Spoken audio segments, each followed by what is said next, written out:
विराम चिन्ह, विराम चिन्ह मीन्स पंचुएशन मार्क। विराम चिन्ह यानी क्या, तो वो समझना बहुत ही जरूरी है।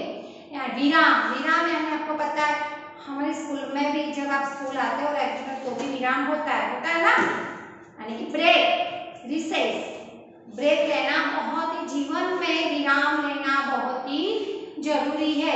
अगर आपको बोला जाए कि आप चलते जाओ बिल्कुल भी मत रुको, तो क्या आप ऐसा कर पाओगे? नहीं। क्यों? कि आप थक जाओगे, है ना।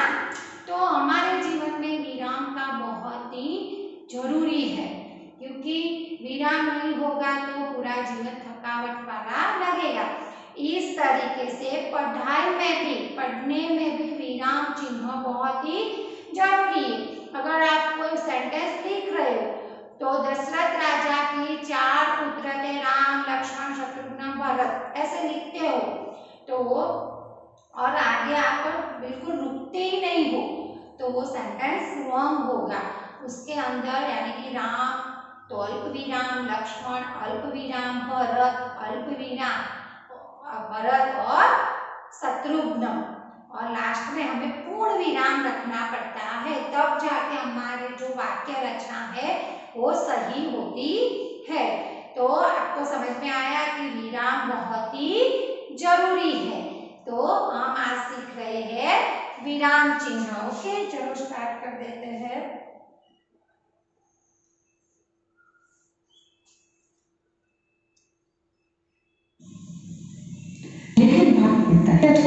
विराम का अर्थ है रुकना या ठहरना। वाक्य को लिखते अथवा बोलते समय बीच में कहीं थोड़ा बहुत रुकना पड़ता है, जिससे भाषा का अर्थ स्पष्ट हो। लेकिन भाषा में इसी ठहराव को दिखाने के लिए जिन चिन्हों का प्रयोग किया जाता है उन चिन्हों को विराम चिन्ह कहते हैं। सरल शब्दों में कहें तो अपने भावों का अर्थ स्पष्ट करने के लिए या एक विचार और उसके प्रसंगों को प्रकट करने के लिए हम रुकते हैं, इसी को विराम कहते हैं। इन्हीं विरामों को प्रकट करने के लिए हम जिन चिन्हों का प्रयोग करते हैं उन चिन्हों को विराम चिन्ह कहते हैं। यदि इन चिन्हों का प्रयोग न किया जाए तो अर्थ का अनर्थ हो जाता है। उदाहरण देखिए। देखो, यानी मैंने पहले भी आपको बताया कि विराम लेना बहुत ही जरूरी है। अगर अपने भावों का अर्थ स्पष्ट करने के लिए आप दुखी हो, आपको अच्छा नहीं लग रहा है, आप बहुत खुश हो, आपको ये चीज बहुत अच्छी लग रही है, वो सब दिखाने के लिए यानी कि वो विचार और हमारे जो प्रसंगों को प्रकट करने के लिए हम जब रुकते हैं तो इसी को ही विराम कहते हैं। इन्हीं विरामों को प्रकट करने के लिए हम जिन चिन्हों का प्रयोग करते हैं उन्हें विराम चिन्ह कहते हैं। क्योंकि आप रुकते हो, सांस लेते हो तो वो क्या होता है? अल्प विराम। ज्यादा देर तक रुकना पड़ता है तो वो गुरु विराम। ओके, तो अगर जो हम विराम चिन्हों का प्रयोग न करें तो किसी भी अर्थ का अनर्थ हो जाता है, जो हम एग्जाम्पल के दौरान देखते हैं। कुछ इस प्रकार है, रोको मत जाने दो, रोको मत जाने दो, रोको मत जाने दो। तीनों ही वाक्यों का अर्थ अलग अलग है। पहले वाक्य में समझ में ही नहीं आ रहा है रोकना है या जाने देना है। दूसरे वाक्य को देखिए, रोको मत जाने दो, अर्थात दूसरे में हम कहना चाह रहे हैं कि जो जा रहा है उसे मत जाने दो, उसको रोको। वहीं तीसरे वाक्य में देखिए, रोको मत जाने दो, अर्थात देखा आप लोगों ने यहाँ पे एग्जाम्पल दिया। फर्स्ट सेंटेंस है रोको मत जाने दो, तो उसमें कुछ भी समझ में नहीं आ रहा कि उसमें हमें कौन सी आज्ञा मिली है कि रोको मत, रोकना है या जाने देना है। लेकिन सेकंड में रोको, फिर क्या है? आपको स्मॉल चिन्ह दिख रहा है, वो कौन सा है बाद में देखते, तो वो मत जाने दो। और थर्ड है रोको मत जाने दो। तो सेकंड सेंटेंस में क्लियर होता है कि रोको मत दो, लेकिन थर्ड सेंटेंस में ये क्लियर होता है कि रोको मत, उसे जाने दो। ऐसा क्यों हुआ? क्योंकि यहाँ पे दो सेंटेंस में हमने विराम लिया है, हम वहां पे थोड़े रुके हुए हैं, लेकिन फर्स्ट सेंटेंस में पीछे ओनली पर पूर्ण विराम ही दिया है, बीच में कुछ भी दिया नहीं, तो हमें पता चलता नहीं कि हमें क्या करना है। लेकिन सेकंड और थर्ड सेंटेंस के अर्थ के बारे में हमें पता चलता है। अर्थ जो जा रहा है उसको जाने दो, उसे रोकने का प्रयत्न न करो। अब चर्चा करते हैं विराम चिन्हों के भेद। सबसे पहले बात करेंगे पूर्ण विराम। पूर्ण विराम प्रत्येक सामान्य वाक्य जो होता है, साधारण वाक्य होता है, उसके अंत में प्रयोग किया जाता है। जैसे मोहन पढ़ रहा है, बच्चे खेल रहे हैं। देखो, अब अल्प विराम के कितने पार्ट है, उसके बारे में कितने प्रकार है।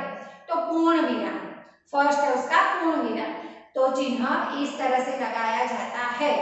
पूर्ण विराम में आप लोग कई बार क्या करते हो, इंग्लिश और गुजराती में जो फुल स्टॉप करते हो वही कर देते, तो रॉन्ग होता है। पूर्ण विराम यानी कि खड़ी लाइन ही की जाती है। तो पूर्ण विराम की डेफिनेशन है कि प्रत्येक वाक्य की समाप्ति पर इस चिन्ह का प्रयोग किया जाता है, यानी कि आपका कहने का तात्पर्य पूरा हुआ तो उसके पीछे पूर्ण विराम चिन्ह लगता है। उसका एग्जाम्पल है, मोहन पढ़ रहा है, नीता खेल रही है, आशा लिख रही है, तो उसके पीछे जो ये लगता है चिन्ह वो पूर्ण विराम है। अल्प विराम, जहां थोड़ी देर के लिए रुकना पड़ता है। अल्प का अर्थ होता है थोड़ा सा, थोड़े समय के लिए। तो उस स्थान पर भाषा में हम अल्प विराम का प्रयोग करते हैं। जैसे मान लीजिए हमने सब्जी वाले से बहुत सारी सब्जियां खरीदनी है, तो हम उसे एक एक करके बताएंगे, भाई भिंडी चाहिए, गोभी चाहिए, भिंडी, गोभी, आलू, टमाटर। ठीक है, उदाहरण देखिए इसका, नदी, पहाड़, खेत, हवा। एक अन्य उदाहरण देखिए, राम, सीता और लक्ष्मण जंगल गए। ओके, सेकंड है, पहले हमने देखा पूर्ण विराम, दूसरा है अल्प विराम।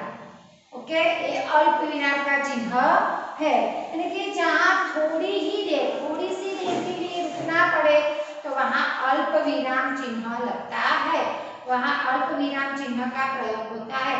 आप बोलोगे, आप घर में ऐसे मम्मी को बोलोगे, मम्मी मुझे गुलाब जामुन पसंद है, मम्मी मुझे लौकी का हलवा पसंद है, मम्मी मुझे ये पसंद है, मम्मी मुझे वो पसंद है, ऐसे हम एक एक चीज का प्रयोग करते हैं।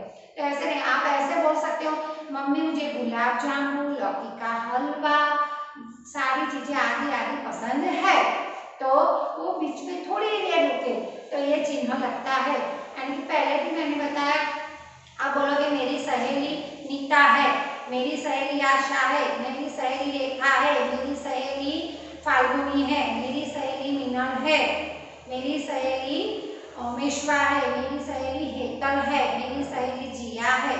ओके, लेकिन आप कितना लंबा सेंटेंस हो जाएगा, तो आप बोलोगे मेरी सहेलियां जिया, नीता, रेखा, आशा, फाल्गुनी है, तो क्या होगा, वो सेंटेंस भी स्पष्ट होगा और वहां पे अल्प विराम कहाँ लगता है उसके बारे में भी आपको पता चलेगा। यहाँ पे एग्जाम्पल दिया है, उदाहरण दिया है, नदी अल्प विराम, पहाड़ अल्प विराम, खेत अल्प विराम और हवा। ओके, दूसरा भी यहाँ पे दिया है, राम अल्प विराम, सीता और लक्ष्मण जंगल गए। ऐसा है, राम लक्ष्मण जंगल गया, सीता जंगल गए और लक्ष्मण भी जंगल गए, तो लंबा हो जाएगा और सेंटेंस भी अच्छा नहीं बनेगा। तो राम, सीता और लक्ष्मण जंगल गए, तो इस तरह थोड़ी ही देर रुकना है तो हम अल्प विराम चिन्ह का प्रयोग करते हैं। अर्ध विराम, अर्ध का अर्थ होता है आधा, आधा विराम। जहां अल्प विराम से थोड़ा अधिक परंतु पूर्ण विराम से थोड़ा कम समय लगता है, वहां अर्ध विराम का प्रयोग होता है। हम ये भी कह सकते हैं, यदि एक वाक्य या वाक्यांश के साथ दूसरे वाक्य या वाक्यांश का संबंध बताना हो तब भी हम अर्धविराम का प्रयोग करते हैं। इस प्रकार के वाक्यों में वाक्यांश उससे अलग होते हुए भी वाक्य से कोई ना कोई संबंध अवश्य रखते हैं। देखो 3 नंबर में आया अर्धविराम। अर्धविराम यानी क्या, मैंने पहले भी बताया कि अल्पविराम में थोड़ी देर रुकना है। अर्धविराम इस तरह का चिन्ह होगा, बिंदी और नीचे अल्पविराम, ये अर्धविराम की निशानी है। तो जहां अल्पविराम से अधिक ठहरना पड़ता है, यानी कि अधिक ठहरते हैं तथा पूर्ण विराम से कम। पूर्ण विराम में हमारा पूरा वाक्य पूरा हो जाता है, हमें बोलने की प्रक्रिया पूरी होती है, लिखने की प्रक्रिया पूरी होती है, तो पूर्ण विराम लगता है।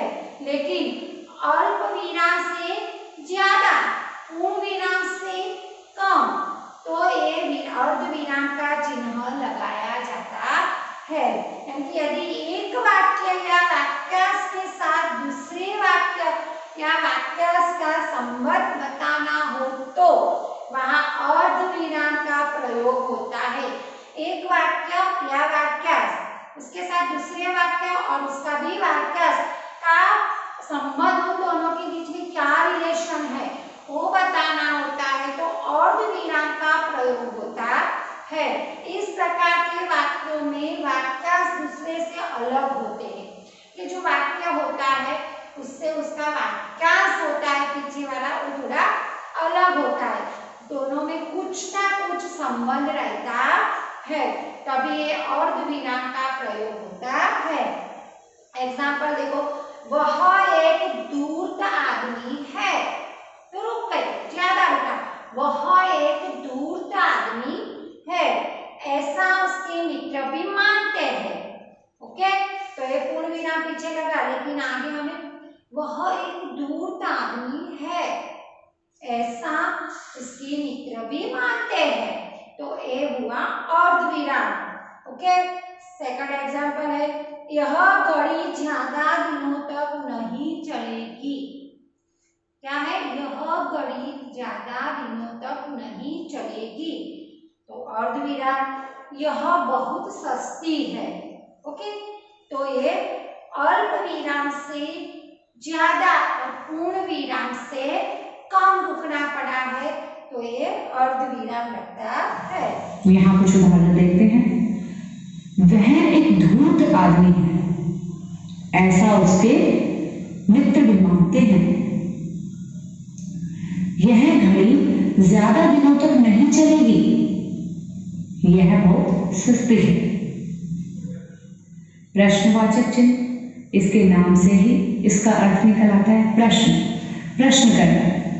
जब किसी वाक्य में प्रश्न पूछने का बोध हो तो वहां प्रश्नवाचक चिन्ह का प्रयोग होता है। उदाहरण देखिए, तुम कहाँ जा रहे हो? रोहन कहाँ गया है? देखो, प्रश्नवाचक 1 नंबर पे है प्रश्नवाचक। प्रश्नवाचक वेरी इजी, आपको पता है, क्वेश्चन मार्क्स। ओके, इस तरह से क्वेश्चन मार्क्स करते हैं।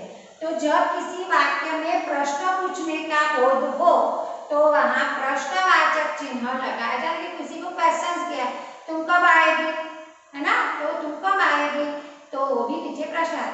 तुम्हारे घर कौन आया था, तो भी कौन, क्या, कुछ, कैसे। ओके, तो ऐसे शब्द है वो प्रश्नवाचक में आता है, तो पीछे प्रश्नवाचक चिन्ह लगता है। फॉर एग्जाम्पल, तुम क्या कर रहे हो, तो क्या, तो प्रश्नवाचक। सेकंड है, रोहन कहाँ गया है, तो कहाँ, वो भी एक प्रश्नवाचक है। ओके, विस्मय आदि बोधक चिन्ह, इसका प्रयोग हर्ष, विषाद, विस्मय, घृणा, आश्चर्य, करुणा, भय इत्यादि का बोध कराने के लिए किया जाता है। अर्थात जहां कहीं भावों की अभिव्यक्ति हमें दर्शानी होती है, हम वहां पर इस विस्मय आदि बोधक चिन्ह का प्रयोग करते हैं। उदाहरण देखिए, वाह आप यहाँ कैसे पधारे? आश्चर्य का भाव है, अचानक से कोई जब आपके घर आ जाता है। दूसरा उदाहरण देखिए, हाय बेचारा व्यर्थ में मारा गया।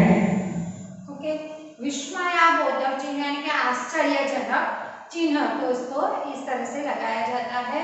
यानी कि आप दुखी हो, खुश हो, आपको किसी के साथ झगड़ा है या कुछ अलग हुआ है, आश्चर्य हो रहा है, किसी ने कुछ अच्छा काम किया है, किसी पर दया आती है, जब ऐसी चीज वाक्य का बोध होता है तभी ये विस्मयाबोधक चिन्ह लगाया जाता है। हर्ष, विवाद, विस्मय, घृणा, आश्चर्य, करुणा, भय इत्यादि का बोध कराने के लिए विस्मयाबोधक चिन्ह का प्रयोग होता है। फॉर एग्जाम्पल, वाह, आप यहाँ कैसे बता रहे, तो क्वेश्चन भी है और विस्मयाबोधक भी है।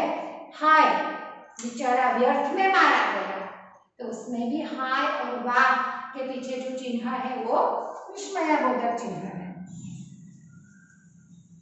योजक चिन्ह, इसका प्रयोग समस्त पदों के मध्य किया जाता है। उदाहरण देखिए, सुख दुख, लाभ हानि, दिन रात, यश अपयश, तन मन धन, इनमें दोनों ही शब्दों का समान महत्व होता है और समान महत्व को दर्शाने के लिए योजक चिन्ह का प्रयोग किया जाता है। एक अन्य उदाहरण देखिए, मेरे माता पिता दिल्ली गए हैं। ओके, इस तरह से जो स्मॉल स्लीपिंग लाइन होती है, स्मॉल, उसको योजक चिन्ह कहते हैं।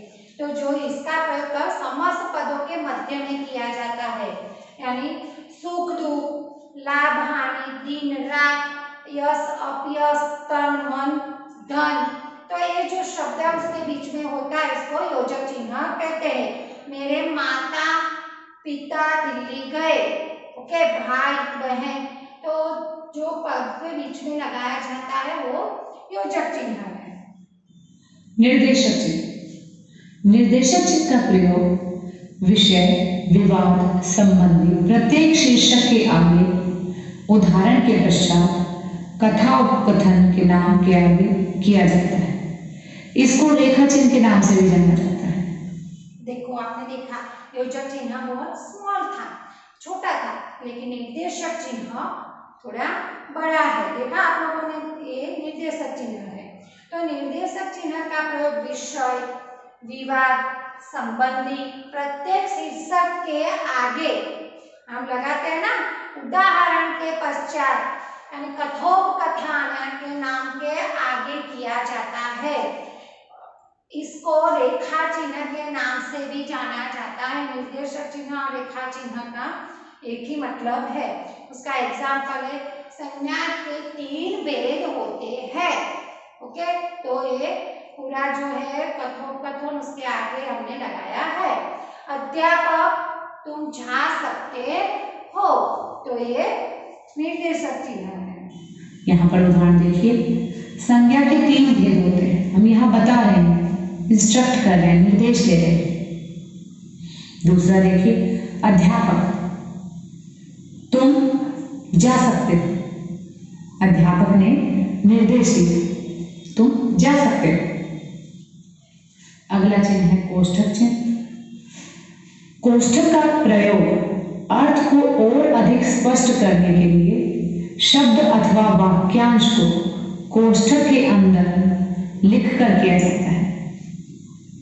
यहाँ उदाहरण देखिए, विश्वामित्र क्रोध से कांपते हुए ठहर जाओ। यहाँ पर हमने विश्वामित्र के हाव भाव को कोष्ठक में प्रदर्शित किया। दूसरा उदाहरण देखिए, धर्मराज युधिष्ठिर सत्य और धर्म के संरक्षक है। यहाँ धर्मराज को हमने सही अर्थ दिया, युधिष्ठिर को धर्मराज कहते हैं। कोष्ठक चिन्ह तो वो भी हम कब लगाते हैं, जब हमारी जो मेन बात होती है, यानी कि यहाँ पे जो विश्वामित्र थे लेकिन क्रोध से कांपते हुए, वो बताया तो हमने किसमें बताया, ब्रैकेट में बताया है ना। कोष्ठक यानी कि सारे जो ब्रैकेट्स होता है उसको कोष्ठक चिन्ह कहते हैं। लेकिन धर्मराज तो ब्रैकेट में था युधिष्ठिर, तो युधिष्ठिर कब लगाया, क्योंकि वो धर्मराज अगर पता नहीं तो उसका दूसरा नाम है युधिष्ठिर, तो वो भी हमने ब्रैकेट में बताया, कोष्ठक में बताया। तो कोष्ठक चिन्ह का प्रयोग इस तरह से होता है। फिर है लाघव चिन्ह। आपको इस तरह से लाघव चिन्ह आप देख रहे हो कि इस तरह से लगता है। किसी बड़े शब्द को संक्षेप में लिखने के लिए कुछ अंश लिखकर लाघव चिन्ह लगा दिया जाता है। यानी कि एक वचन। तो बीच में हम यानी कि बड़े शब्द को स्मॉल अंश बताने के लिए लाघव चिन्ह का ए लाघव चिन्ह और व इस तरह से लगाया जाता है। इसके संक्षेपण चिन्ह भी कहते हैं, उसको संक्षेपण यानी कि बड़े सेंटेंस को बड़ा वर्ड होता है उसको स्मॉल कर देता है, तो संक्षेप चिन्ह भी कहते हैं। एग्जाम्पल है उत्तर प्रदेश के लिए, तो उ लाघव चिन्ह प्र, ये तो हम गुजरात तो लगाते हैं ना लाघव चिन्ह। डॉक्टर के लिए, तो डॉक्टर के पीछे भी हम लाघव चिन्ह का प्रयोग करते हैं, देखते हैं। लाघव चिन्ह किसी बड़े शब्द को संक्षेप में लिखने के लिए कुछ अंश लिखकर लाघव चिन्ह लगाया जाता है। इसे संक्षेपण चिन्ह भी कहते हैं, जैसे हम कहते हैं एब्रिविएशन, किसी भी शब्द को शॉर्ट फॉर्म में लिखना। उदाहरण देखिए यहाँ पर, जैसे उत्तर प्रदेश के लिए और डॉक्टर के लिए। अगला चिन्ह है उद्धरण चिन्ह। उद्धरण चिन्ह दो होते हैं, एक गहरा उद्धरण चिन्ह और दोहरा उद्धरण चिन्ह, और दोनों का प्रयोग अलग अलग होता है। देखिए किस तरह से, किसी कथन को ज्यों का त्यों उद्धृत करने के लिए दोहरे उद्धरण चिन्ह का प्रयोग किया जाता है, जबकि किसी विशेष पुस्तक या व्यक्ति के नाम के लिए गहरे उद्धरण चिन्ह का प्रयोग करते हैं। उदाहरण देखिए, सुभाष चंद्र बोस ने कहा, तुम मुझे खून दो मैं तुम्हें आजादी दिलाऊंगा। दूसरा देखिए, प्रस्तुत पंक्तियां हमारी पाठ्य पुस्तक गुंजन से ली गई है। ओके, ये है उद्धरण चिन्ह। तो उद्धरण चिन्ह दोनों तरह से हम लगा सकते हैं। इंग्लिश में इसको क्या कहते हैं, इन्वर्टेड कॉमा कहते हो ना, तो इखरा और दोहरा उद्धरण चिन्ह। ओके, किसी कथन को ज्यों का त्यों उद्धृत करने के लिए दोहरे उद्धरण चिन्ह का प्रयोग करते हैं, जबकि किसी विशेष पुस्तक या व्यक्ति के नाम के लिए इखरे उद्धरण चिन्ह का प्रयोग करते हैं। ओके, जो किसी कथन है इसको ज्यों की त्यों बताने के लिए हम इस साइड जो रहा उसका ए उद्धरण चिन्ह का प्रयोग करते हैं, और किसी विशेष पुस्तक या व्यक्ति का नाम है तो उसके लिए हम इखरा यानी कि ए वाला उद्धरण चिन्ह का प्रयोग करते हैं।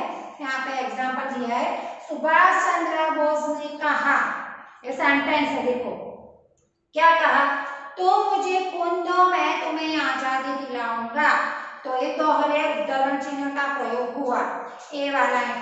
ओके, प्रस्तुत पंक्तियां हमारी पाठ्य पुस्तक, यहाँ पे नहीं है, गुंजन से ली गई है, तो वहां पे इखरा यानी कि ए वाला उद्धरण चिन्ह लगाया गया है। अगला चिन्ह है त्रुटि मूलक चिन्ह। इसका प्रयोग लिखते समय किसी शब्द को भूल जाने पर किया जाता है। उदाहरण देखिए, मैं पिताजी के साथ गया। हमें रोजाना अपना कार्य चाहिए। इन दोनों ही वाक्यों में हम ये शब्द भूल गए। जैसे पहला वाक्य देखिए, मैं पिताजी के साथ बाहर गया। हमें रोजाना अपना कार्य करना चाहिए। तो इस चिन्ह के माध्यम से हमें पता चलता है कि इस वाक्य में कोई ना कोई त्रुटि अर्थात गलत। त्रुटि मूलक चिन्ह, त्रुटि मूलक चिन्ह में त्रुटि यानी कि कोई मिस्टेक हो जाती है, हमारे से कोई गलती हो जाती है तो वो त्रुटि कहलाती है। तो ये इस तरह से लगाया जाता है, स्मॉल एरो ऊपर किया जाता है, आप देख रहे हो यहाँ पे।